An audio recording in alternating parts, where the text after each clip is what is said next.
SCP is Lovecraft, but better. What is a writer from the 1920s known for racism and innovative ideas, and a forum of creative people on the internet have in common?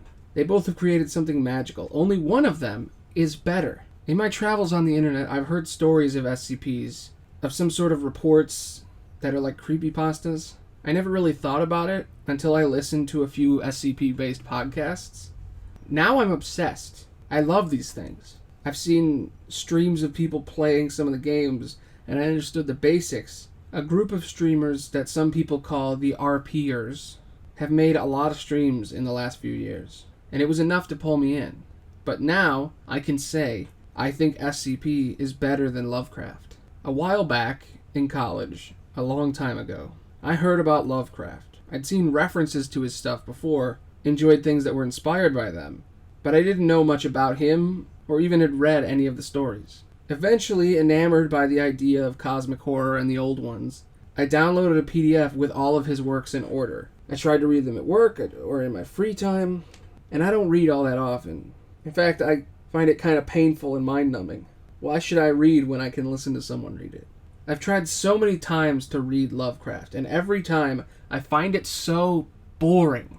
Sometimes there's a little bit of interest, but it never gains a footing in my mind. I never think about it when I'm not reading it. I listened to one SCP and I was hooked. It has that same feeling, that same mystery and imagination, that higher level of unexplainability, but it's so much better. I've read dozens of articles from SCP. I've only read 3 or 4 Lovecraft stories I like. If you didn't know, SCP stands for Secure, Contain, and Protect.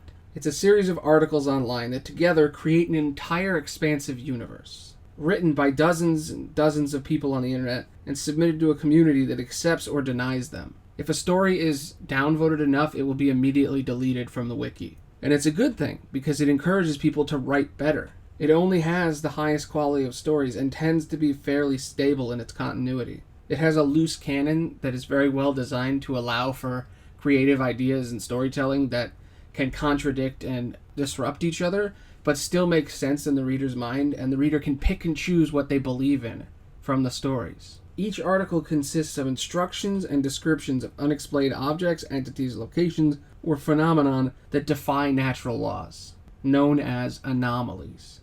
It is some of the most fascinating shit I have ever had the pleasure of hearing or reading. It's a simple but fascinating universe, where each report is explained in a similar cadence and tact.